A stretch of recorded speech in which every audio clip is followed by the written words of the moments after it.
Friends, अगर आप simple sentence का प्रेजेंट का कैटेगरी 1 और कैटेगरी 2 का स्ट्रक्चर जानना चाहते हैं और उसके बारे में डिटेल में जानना चाहते हैं तो फ्रेंड्स बने रहिए हमारे साथ इस वीडियो में। और अगर आप हमारे चैनल पर नए हैं तो अभी हमारे चैनल को सब्सक्राइब कर लीजिए और सब्सक्राइब के बगल में बेल आइकन को जरूर प्रेस कीजिएगा, जिससे हमारी आने वाली हर वीडियो की नोटिफिकेशन इजीली मिलती रहे। Thank you friends.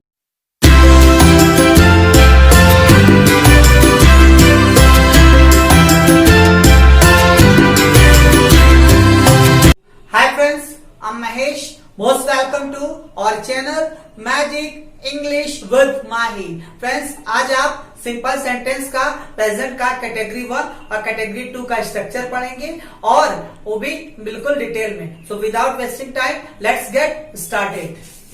फ्रेंड्स, आप देख सकते हैं सिंपल सेंटेंस का प्रेजेंट का कैटेगरी 1 और कैटेगरी 2 नो एक्शन। फ्रेंड्स, आप जानते हैं कि इसके पिछले वीडियो लेक्चर में हमने आपको बताया था कि सिंपल सेंटेंस क्या होता है, और एक बार फिर इसमें हम आपको बता दें कि सिंपल सेंटेंस का मतलब ऐसा सेंटेंस जिसमें सब्जेक्ट कोई काम नहीं करता है और इसमें वर्ब भी नहीं होता है, और अगर इसमें वर्ब आता है तो कभी कोई काम नहीं करता है। इसे ही हम सिंपल सेंटेंस कहते हैं। तो फ्रेंड्स, आप पढ़ने जा रहे हैं प्रेजेंट का कैटेगरी 1 और कैटेगरी 2। तो हम पहले प्रेजेंट का कैटेगरी 1 पढ़ाएंगे, फिर प्रेजेंट का कैटेगरी 2। तो आइए फ्रेंड्स देखते हैं। फ्रेंड्स, कैटेगरी 1 में क्या है? इज एम आर आपको लगाना है। इज एम आर ही लिंकिंग वर्ब है, यही मेन वर्ब है, यही प्रिंसिपल वर्ब है। हिंदी में क्या मतलब होता है? हूं हो। मतलब हिंदी में जब है हूं हो आएगा तो आपको इज लगाना, एम और आर में से कोई एक लगाना। इज किसके साथ लगता है हम आपको बता चुके हैं, फिर बता दे। ही, शी, इट और सिंगुलर नाउन के साथ इज लगेगा, आई के साथ एम लगेगा और you, they, we plural noun के साथ आर लगेगा। तो आइए फ्रेंड्स, जैसे हम कहें कि मैं विद्यार्थी हूं, देखिए अंत में हूं आया है और इसमें कोई वर्ब भी नहीं है। तो देख सकते हैं मैं विद्यार्थी हूं, सब्जेक्ट कौन है? आई। और हमने कहा सिंपल सेंटेंस वही होता है जो कोई काम नहीं करता है। तो मैं कोई काम नहीं कर रहा है बल्कि अपने बारे में बता रहा है। तो कोई काम अगर करता तो ये टेंस की कैटेगरी में जाता। तो मैं कोई काम नहीं कर रहा है, इसलिए ये सिंपल सेंटेंस हुआ।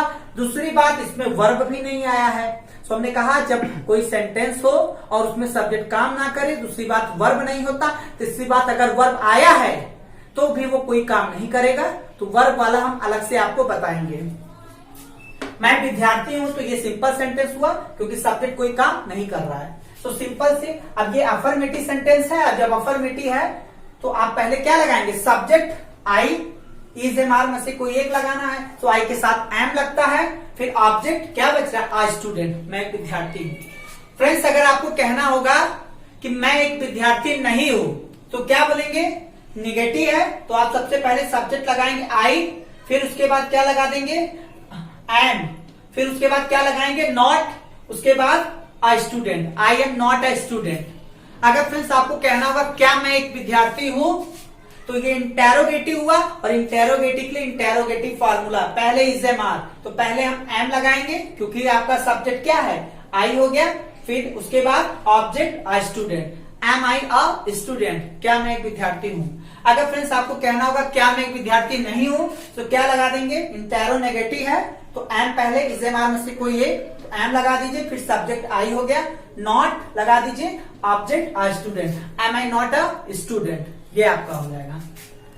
फ्रेंड्स, अगर कहना होगा मैं कौन हूं, तो हूं पहले लगता है, आपको पता है, और हूं के बाद लगे कौन की इंग्लिश हुई होता है, उसके बाद मेन वर्ब लगा देंगे। हाँ, मेन वर्ब एम हो गया, फिर सब्जेक्ट लगा देंगे आई, हु एम आई। फ्रेंड्स, अगर आपको कहना होगा मैं एक विद्यार्थी क्यों हूं, तो ये WH है। WH के लिए फॉर्मूला हम आपको पहले बता चुके हैं, फिर बता दें। WH यहाँ Y हो गया, एम देखिए हेल्पिंग वर्ब, उसके बाद subject I, object a student, why am I a student. मैं एक विद्यार्थी क्यों नहीं हूं तो क्या हो जाएगा? Why am I not a student. सारे फार्मूला है, फार्मूले पर ही जो मैं आपको फार्मूला बता चुका हूं, फिर भी यहाँ पे बता रहा हूं। तो फ्रेंड्स, ऐसे बहुत सारे एग्जांपल आप लगा सकते हैं। हमने कहा तुम एक बिजनेसमैन हो तो यू आर अ बिजनेसमैन। तुम एक बिजनेसमैन नहीं हो, you are not a businessman. क्या तुम एक बिजनेसमैन हो? Are you a businessman. क्या तुम एक बिजनेसमैन नहीं हो? Are you not a businessman. या फिर आप ऐसे भी कह सकते हैं फोर्स देकर, आर नॉट, जिसको शॉर्ट में आरंट बोलते हैं, आरंट यू अ बिजनेसमैन, तुम एक बिजनेसमैन क्यों हो? तो why are you a businessman, तुम एक बिजनेसमैन क्यों नहीं हो? Why are you not a businessman. तो फ्रेंड्स ऐसे बहुत सारे आप लगा सकते हैं। वह एक लड़की है, शी इज अ गर्ल, वह एक लड़की नहीं है, she is not a girl. तो ऐसे फ्रेंड्स बहुत सारे एग्जांपल खुद से लगा सकते हैं। अब आइए प्रेजेंट की कैटेगरी नंबर 2 की बात करते हैं। फ्रेंड्स इसमें आपको हैज और हैव में से कोई एक लगाना है, हैज हैव ही लगाना है। तब जब आपके हिंदी के अंत में के है, रे है, मे है, के अंदर है, रे अंदर है, के पास है आएगा, तो आपको वहां पे हैज हैव लगाना है। तो फ्रेंड्स सबसे पहले हम आपको बताएंगे मे है, क्योंकि कठिन होता मे है जब आएगा तो हैज हैव लगाना है। आइए जैसे हमने कहा मेरे मोबाइल में पैसा है, तो देखिए यहाँ पर फ्रेंड्स में और है दोनों आ रहा है, तो इसके लिए हम हैज हैव लगाएंगे। और ये सिंपल सेंटेंस, क्योंकि सब्जेक्ट कोई काम नहीं कर रहा है। सब्जेक्ट कौन है? मेरा मोबाइल। कैसे पता चला? मतलब मेरा मोबाइल रखा है, पैसा कौन रखा है? मेरा मोबाइल। दूसरी चीज, इसको और एक तरीका बता दे, जो बड़ा रहेगा उसको पहले लिखेंगे, वही सब्जेक्ट होगा, और जो छोटा रहेगा उसे हम हैज हैव के बाद लिखेंगे। तो आप देख सकते हैं मेरे मोबाइल पैसा है, तो बड़ा मेरा मोबाइल हो गया, तो माई मोबाइल जो बड़ा है पहले लिखेंगे, माई मोबाइल, फिर माई मोबाइल एक है तो उसके साथ हैज, उसके बाद फिर पैसा को यहाँ बैलेंस, तो माई मोबाइल हैज बैलेंस। अब आपको फ्रेंड्स कहना होगा मेरे मोबाइल में पैसा नहीं है, तो इसी क्या करेंगे? माई मोबाइल डज नॉट लगाएंगे, माई mobile does not have any balance. तो इसमें निगेटिव में आपको डू नॉट या डज नॉट के बाद हैव लगाना है। और डज नॉट किसके साथ लगता है? ही शी और सिंगुलर नाउन के साथ, और डू नॉट मतलब डू आयु देवी प्लूरल नाउन के साथ, पहले ही बता चुके हैं। तो निगेटिव के लिए सब्जेक्ट डू नॉट या does not have plus object. तो मेरे मोबाइल में पैसा नहीं है, my mobile does not have any balance, या फिर ऐसे भी बोल सकते हैं my mobile has no balance. दो तरीका है। आइए जैसे हम और कहें दिल्ली में लाल किला है। अब देखिए बड़ा कौन है? दिल्ली, फिर लाल किला, तो क्या पहले जो बड़ा है उसी को बोलिए, तो दिल्ली का हो जाएगा दिल्ली, और दिल्ली एक ही है तो दिल्ली के साथ लगा दीजिए has, affirmative. Delhi has Lal Qila, the red fort, तो Delhi has the red fort, RED red fort. आइए नेक्स्ट, अगर हम ये कहें, फिर जैसे कहें दाल में नमक नहीं है, तो बड़ा कौन है? दाल, दूसरा चीज नमक, तो जो बड़ा है पहले बोलिए। दाल की इंग्लिश पल्स, और पल्स क्या है आपका? ये सिंगुलर अनकाउंटेबल नाउन है, मतलब सिंगुलर है, तो pulse has no salt, SALT salt. चाय में चीनी नहीं है, फिर देखिए में है आ गया, में है आ रहा है, में है, तो चाय में आ गया, तो जो बड़ा है मतलब चाय के पास चीनी नहीं, चाय के अंदर, तो चाय की इंग्लिश क्या होती है? Tea has no sugar, tea has no sugar, क्योंकि नेगेटिव है, टी हैज नो शुगर। और कैसे बना सकते हैं? Tea does not have sugar. उसी तरह से दाल में नमक नहीं है, तो पल्स हैज नो साल्ट, या फिर pulse does not have salt. आइए मेरे कमरे में 2 खिड़कियां हैं, बड़ा कौन है? मेरा कमरा, सो माई रूम हैज 2 विंडोज, या फिर माई रूम, सॉरी बस एक ही होगा, माई रूम हैज 2 विंडोज। अब जैसे फ्रेंड्स अगर आपको निगेटिव बनाना हो कि मेरे कमरे में 2 खिड़कियां नहीं है, तो क्या हो जाएगा? My room does not have 2 windows. और कैसे बना सकते हैं? My room has no 2 windows. तो फ्रेंड्स आप बना सकते हैं ऐसे। फिर जैसे हम आपसे कहें, अब आइए जैसे आपको कहना होगा के पास है, जैसे हम कहें उसके पास एक कार है, तो क्या बोलेंगे? He has a car. हमने कहा राहुल के आ रहा है, के पास है, के पास है, देखिए राहुल के आ गया, पास एक बुक है, तो Rahul has a book. Negative बनाना होगा तो क्या बनाएंगे? राहुल हैज नो बुक्स, या Rahul does not have books. अब फ्रेंड्स आइए जैसे हम आपसे कहें रे पास है, मेरे, रे आ गया, मेरे पास एक लड़का है, आई हैव अ सन। मेरे पास एक डॉटर है, आई हैव अ डॉटर। तुम्हारे पास क्या है? फ्रेंड्स ये WH है, तो इसमें क्या हो जाएगा? What do you have? तुम्हारे पास क्या है? What do you have?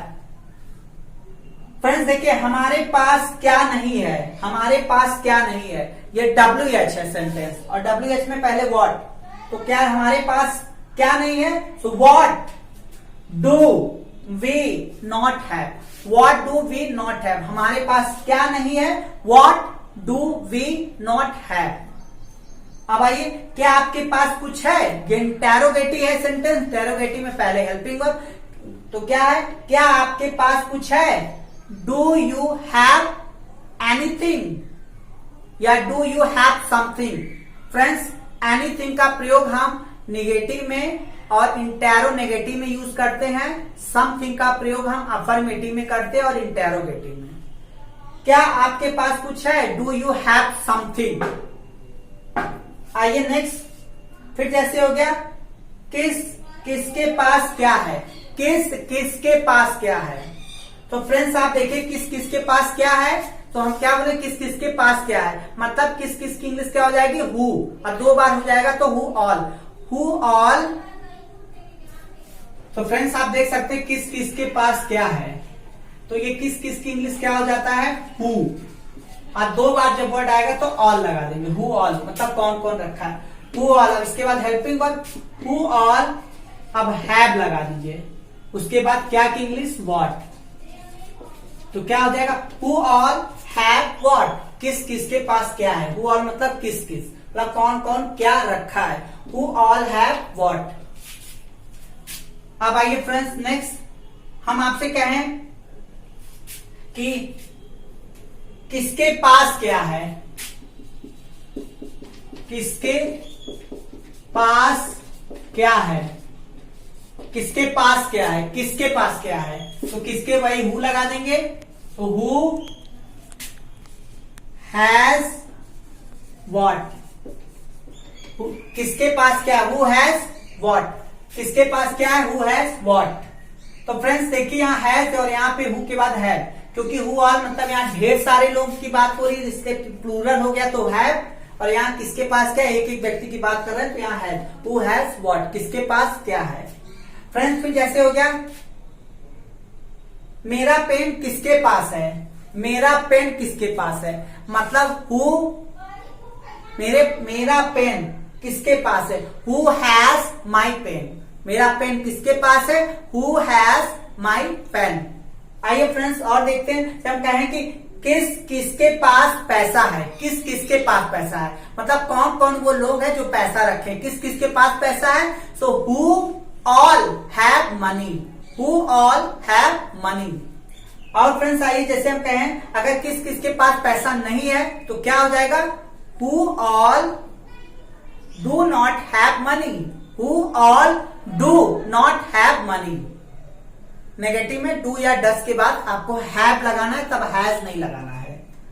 उसके पास क्या है, उसके पास क्या है, अब देखिए तो क्या हो जाएगा, व्हाट डज शी हैव, उसके पास क्या है, व्हाट डज शी हैव। तो फ्रेंड्स ऐसे बहुत सारे एग्जांपल हो सकते हैं। अब जैसे हमने कहा कि पेन के अंदर स्याही है, पेन के अंदर है, जब के अंदर है आएगा तब भी आपको लगाना है, क्या लगाना है, जब पेन के अंदर स्याही है तो जो बड़ा है उसको पहले, तो पेन बड़ा है तो बोलेंगे द पेन हैज इंक। हमने कहा कमरे के अंदर एक पंखा है, तो बड़ा कौन है, कमरा, the room has one fan. तो फ्रेंड्स जो बड़ा है उसको पहले लिखिए, उसके बाद जो छोटा है हैव के बाद। और फ्रेंड्स याद रहे कि जब निगेटिव बना रहे, इंटेरोगेटिव बना रहे तो डू या डच के बाद आपको हैव लगाना है, और अफर्मेटिव रहेगा तो डू डज नहीं लगेगा, बट अफर्मेटिव को छोड़कर सभी में आपको लगाना है डू या डज, उसके बाद हैव लगाना है, क्योंकि डू डज के बाद फर्स्ट फॉर्म। और फ्रेंड्स एक चीज और आपको बता दें कि आप इस पे ज्यादा प्रैक्टिस करिएगा, और मुझे आप इंस्टाग्राम पर भी फॉलो कर सकते हैं, फेसबुक पर भी फॉलो कर सकते हैं, ब्लॉगर पर भी फॉलो कर सकते हैं, और मैजिक इंग्लिश विद माही के नाम से। तो फ्रेंड्स आई होप आपको समझ में आया होगा, और समझ में आएगा तो बहुत अच्छी बात है, प्रैक्टिस करिएगा और कॉपी पेन लेकर के बिल्कुल लिखते रहिएगा। तो फ्रेंड्स आई होप अच्छा लगा हो, थैंक यू। सो कैसी लगी ये वीडियो, अगर ये वीडियो पसंद आया हो तो लाइक कीजिएगा, शेयर कीजिएगा। Till then take care, be happy, have fun, thank you friends.